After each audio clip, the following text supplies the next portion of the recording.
ఈసారి వెళ్ళేది గాన్గాపూర్ దత్తాత్రేయ స్వామి టెంపుల్ అనమాట. గుల్బర్గా ఇప్పుడు కాలా బుర్గి అంటున్నారు.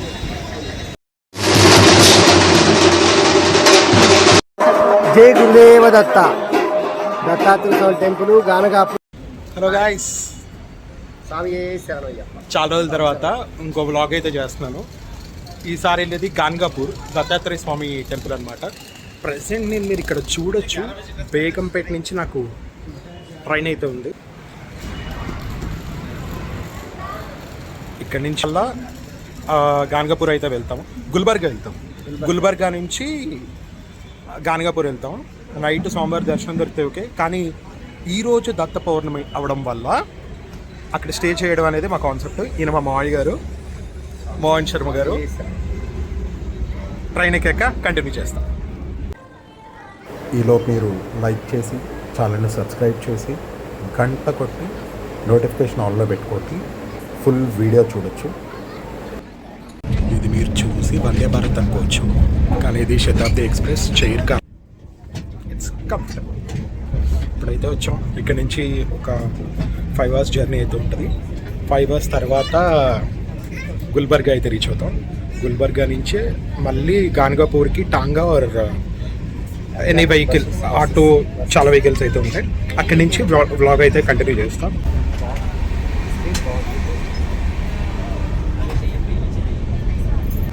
Hello guys, it's tea time.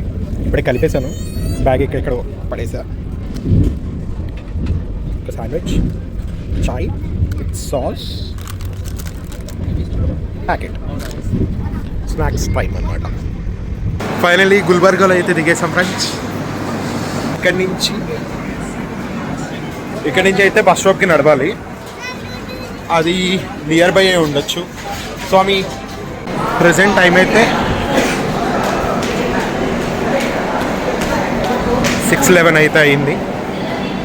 ఇక్కడ నుంచి మనం బస్ స్టాప్ వరకు అయితే నడవాలి. అక్కడి నుంచి గుల్బర్గా ఎంతసేపు పడుతుంది అనే విషయం చూడాలి. మోస్ట్లీ అయితే 1 hour పడుతుంది అంటున్నారు, కానీ ఇంకెంతసేపు పడుతుంది అనే విషయం తెలీదు. మనకి వెళ్ళగానే బస్ దొరకాలని చెప్పేసి అనుకుంటున్నాం. జై గురు.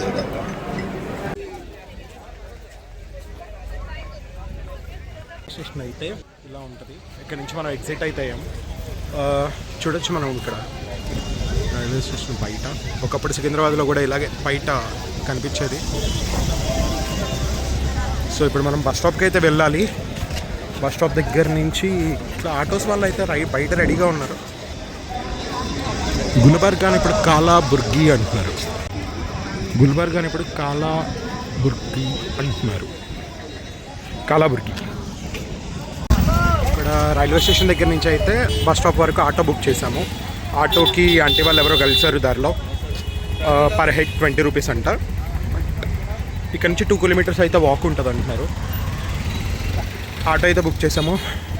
ఇంకా బస్ స్టాప్లోకి వెళ్ళిన తర్వాత చూద్దాం బస్కి ఎంత ప్రైస్ అవుతుంది ఏంటి అనే విషయం కూడా క్లియర్గా చెప్తాం. ఇదంతా కూడా బస్ స్టాప్కి వెళ్ళే రూట్ అనమాట. ట్రాఫిక్ అనేది ఎక్కువగా ఉండడం వల్ల మేము ఈ బ్యాక్ సైడ్ ఎంట్రీ నుంచి ఆటో అయితే తీసుకొచ్చాడు. ఇది మనకి జేబీఎస్ బస్ స్టాప్లో ఉంది. గాన్గాపూర్ వెళ్ళే బస్సులు అయితే ఎంత క్రౌడీగా ఉన్నాయో. ఇక్కడే కాదు, అక్కడ నుంచిన పీపుల్ అందరూ కూడా గాన్గాపూర్ వెళ్ళడానికే. ఇక్కడ నుంచి మనం ఎలా వెళ్ళగలం అనేది చూద్దాం.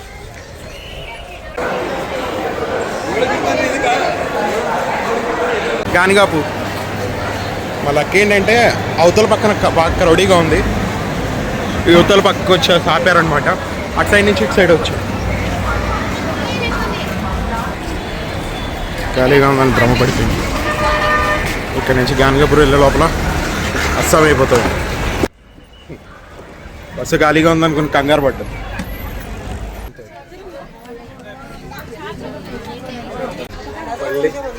బస్ అయితే క్రౌడ్ కూడా చాలా గట్టిగా ఉంది.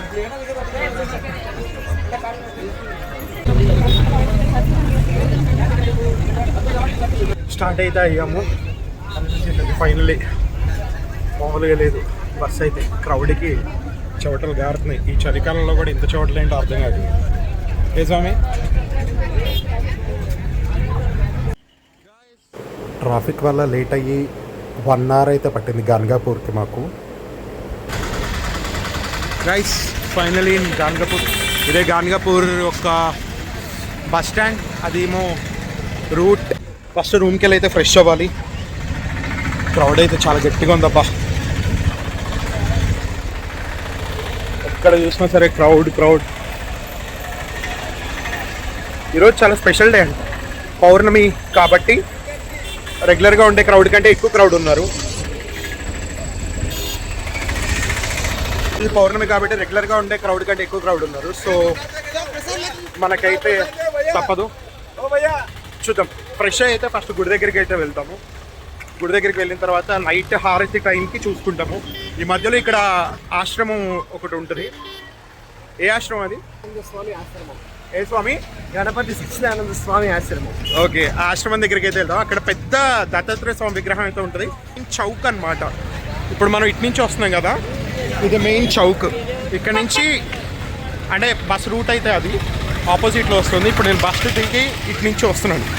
ఇక్కడ నుంచి చౌక్ దగ్గర నుంచి ఇటు పక్కకైతే రావాలి, క్రాస్ సైడ్ సంగం రోడ్ సైడ్ అన్నమాట. సంగం రోడ్ దగ్గరికి అయితే వెళ్తున్నాము. అక్కడి నుంచి మాకు రూమ్స్ అయితే అక్కడే అలొకేట్ చేశారు. అక్కడికి వెళ్ళిన తర్వాత ఫ్రెష్ అయ్యాక చూసి చేస్తా. సంగం రోడ్లో వస్తూ ఉండగా ధన్వంతరి మఠ ఆశ్రమం. 2 days ముందే దీంట్లో రూమ్స్ అనేవి బుక్ చేసుకున్నాం కాబట్టి మాకు కొంచెం ఈజీ అయింది. ధన్వంతరి మఠంలోకి అయితే ఎంటర్ అయ్యాం కదా, లోపల వరకు నడవాలి. ఇదంతా నడుచుకుంటూనే వస్తున్నాం, ఇంకొంచెం నడుచుకుంటూ వెళ్ళాలి. ఇక్కడ చూడొచ్చు ఆవులు, గోశాల లాగా ఉంది. బాగా అలసిపోయినట్టయితే ఉన్నాము, కంటిన్యూ జర్నీలోనే ఉన్నాం. ఓకే, దగ్గరలోకి వెళ్ళి ఇంకా కొంచెం కాళ్ళు చేతులు మొంగడుకుని గుడి దగ్గరికి అయితే వెళ్ళిపోతాం. ఇలాగే వెళ్తాను. ఈయన పేరు అరవింద్, మనకి హెల్ప్ చేసింది ఈయనే. हाय बोल दो. हमारे सब्सक्राइबर्स आ जाते हैं आपके पास. आए सो आइस रूम देना पड़ेगा. आपका नंबर भी दे देता इसके. రూమ్ అయితే ఇచ్చారు. వచ్చింది ఏదో మాకు ఇచ్చిన రూమ్ అయితే 4 people ఈజీగా సరిపోతారు. కాకపోతే మేము ఇద్దరం ఉన్నాం. స్వామి కొంచెం ఫ్రెష్ అయ్యి హారతి తీసుకున్నాక చూడంలోకి అయితే వెళ్ళిపోతాం. పౌర్ణమైనా సరే టెంపుల్ 10 o'clock వరకు ఉంటుంది అనుకున్నాం, కానీ పెద్ద ఫ్లాష్ న్యూస్ ఏంటంటే 8:30 8:45 అయితే క్లోజ్ చేస్తారని చెప్పేసి ఈయన చెప్తున్నారు. మంగళం దత్తాత్రేయ మంగళం, రామరాజ మంగళం, రామకృష్ణ మంగళం, అయ్యో మణికంఠ మంగళం, శబరీష మంగళం,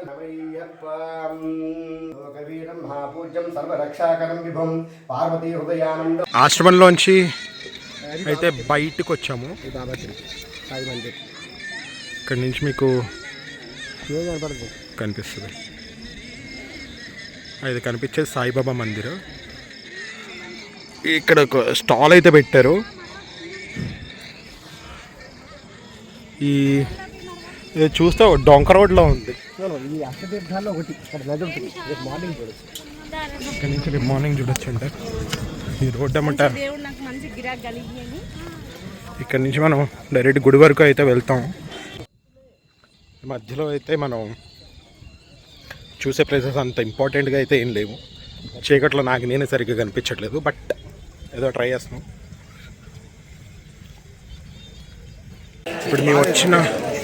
ఇప్పుడు వచ్చిన మేము లొకేషన్ డొంక రోడ్ అన్నాను కదా, అదైతే ఇక్కడ నుంచి వచ్చాం అనమాట. ఇక్కడ నుంచి మనం వస్తే ఇది గవర్నమెంట్ కాటేజెస్. ఇక్కడ మనం 50 rupees ఇస్తే ఫ్రెష్ అవ్వచ్చు. ఇప్పుడు ఇవాళ క్రౌడ్ ఎక్కువ ఉంది కాబట్టి వీళ్ళు కూడా రేట్లు పెంచేసి 100 rupees చేశారు. సో ఇక్కడున్న లొకేషన్లో అయితే రోడ్లు అస్సలు ఏం బాగాలేదు. 10 ఏళ్ల క్రితం నేను వచ్చాను, ఇప్పటికే అలాగే ఉంది. గుడికి అయితే వెళ్తున్నాం ఫ్రెండ్స్. గుడి రూట్లో ఉన్నాను. టెంపుల్ రోడ్ చూడొచ్చు.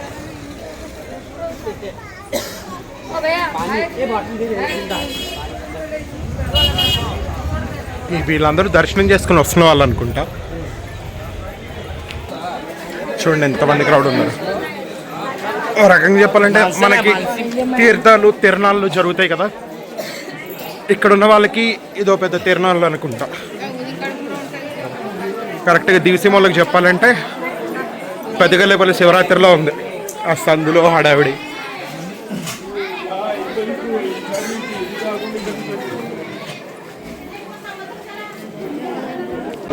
నేను చూడలేదు, ఇక్కడే ఈవిడే అరుస్తుందండి బాబు.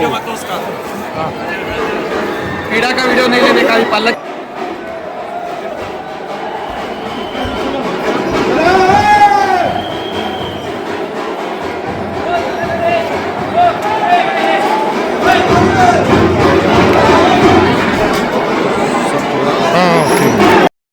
ఆ జెండా పట్టుకున్న ఆయనే ఇప్పుడున్న పీఠాధిపతి. స్వామివారి పల్లకి సేవ స్టార్ట్ అయ్యేటప్పుడు అట్లాగా మానసికంగా ఇబ్బంది పడుతున్న వాళ్ళు, దయ్యం పట్టిన వాళ్ళు అరుస్తూ ఉంటారు.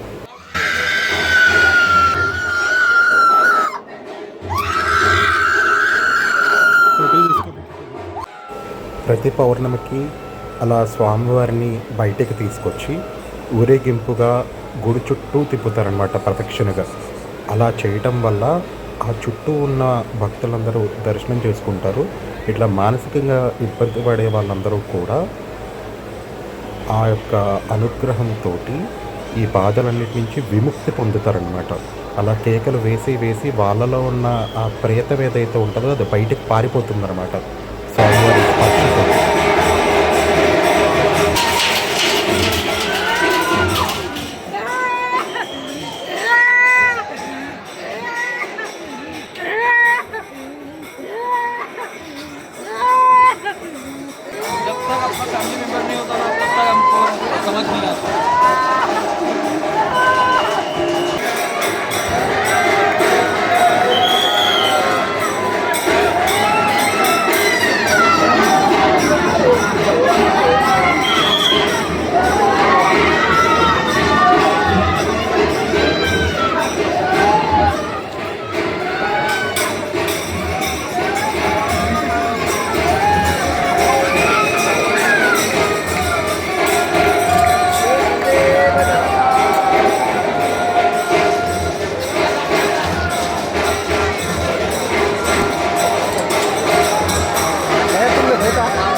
ఇవాళకైతే ఈ పల్లకి సేవే స్వామివారి దర్శనంగా భావించాలి.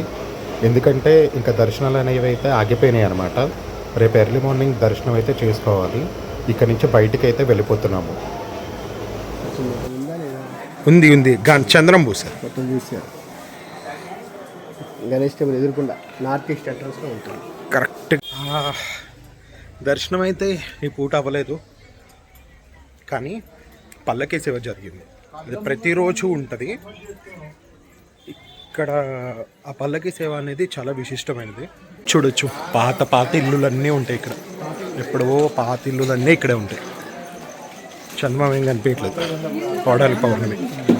ఈ రూట్స్ అన్నీ భలే ఉంటాయి చూడ్డానికి. ఇక్కడ నుంచి మనం గాలిగోపురం దగ్గరికి అయితే వెళ్తున్నాము.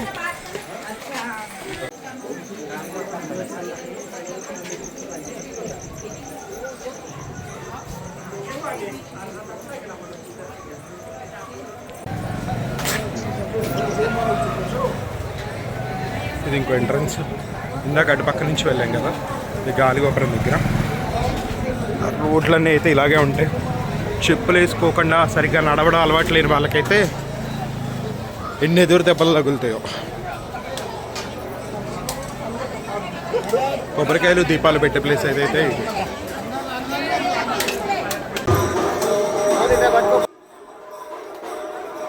దీపాన్ని ఇలా వెలిగించి ఆవిడ దీపం పెట్టడం అయితే చాలా మంచిదంట ఇక్కడ. మీరు ఇప్పుడు చూస్తున్నది మెయిన్ ఎంట్రన్స్ అన్నమాట. ఆ గాలిగోపురం దగ్గర నుంచి ఈ ఎంట్రీ అనేది అయితే ఉంటుంది. మీరు చూడొచ్చు ఎంతమంది జనాలు ఉన్నారో అక్కడ, మామూలుగా లేదు. అయితే ఇక్కడ గుడి లోపలే కాదు, బయట కూడా మానసికంగా ఇబ్బంది పడే వాళ్ళు ఆ హారతి శబ్దానికి ఊగిపోతూ ఉన్నారనమాట. మీరు చూడొచ్చు ఇక్కడ.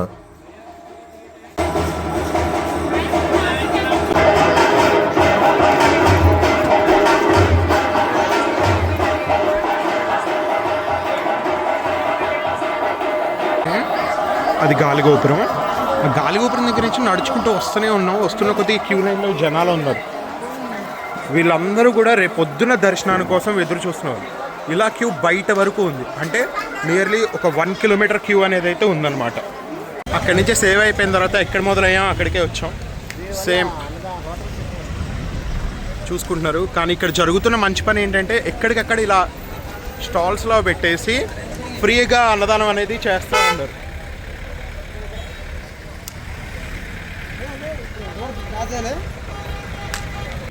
రిటర్న్ వెళ్ళిపోతున్నట్టున్నారు.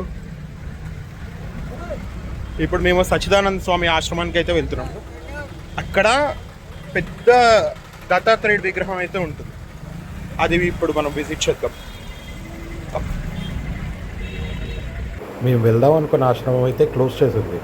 రిటర్న్ వస్తుంటే అక్కడ ఈ మరాఠా వాళ్ళందరూ మరాఠా స్వామి ఆశ్రమం దగ్గర ఉన్నారనమాట. డిన్నర్ అయితే ఇక్కడే అనమాట మాకు. ఇక్కడ ప్రసాదానికి అయితే వచ్చాను. ఈరోజు నైట్ డిన్నర్. ఇక్కడ వీళ్ళందరూ కూడా దర్శనం కోసం వెయిట్ చేస్తూ పడుకున్న వాళ్ళు. డిన్నర్ అయితే చేసేసాము. ఇంకా మా రూమ్స్ దగ్గరికి అయితే వెళ్తున్నాం అనమాట. దర్శనం అయితే రేపు మార్నింగ్కి షిఫ్ట్ అయింది. ఇప్పుడు పల్లకి సేవ వరకు అయితే చూడటం జరిగింది. ఎందుకంటే ఓన్లీ దర్శనానికి 3.5 hours టైం పడుతుంది అనమాట. అంత టైంని మేము చేసిన జర్నీకి క్యూలో నించోవాలంటే మాత్రం చాలా కష్టంగా ఉంది. సో రేపు morning as early as possible దర్శనానికి అయితే వెళ్ళాలి.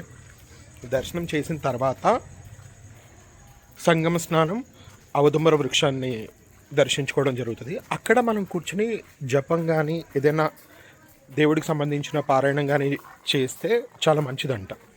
సో రేపు ఆ పనిలో అయితే ఉంటాం. Signing off. Day 1 completed. Bye.